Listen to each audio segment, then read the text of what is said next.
Hello everyone, I'm Calvin Miranda and welcome to ATM.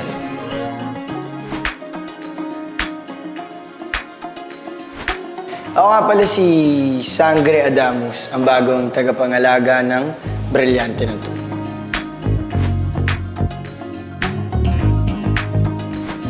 So ngayon, nagpe-prepare ako sa mga fight scenes at syempre yung physique para presentable, ganun.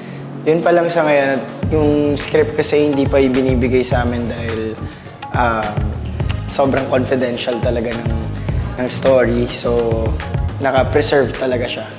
So, ngayon, physical activities talaga yung pinaghahandaan ko para ready ako sa taping.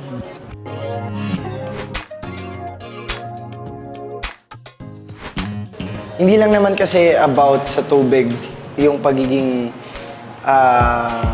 yung kapangyarihan ko, yung ibig sabihin niya is marami siyang ibig sabihin eh.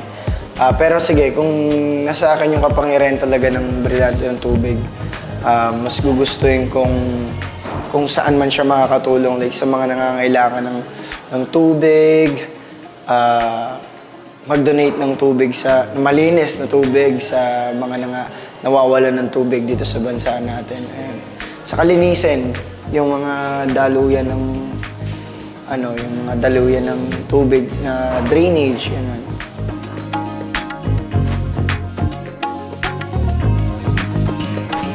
Gusto ko talaga yung Brilyante ng Lupa.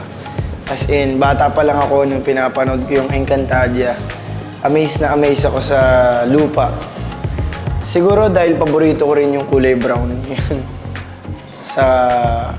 Parang ang lakas ng power ng lupa eh.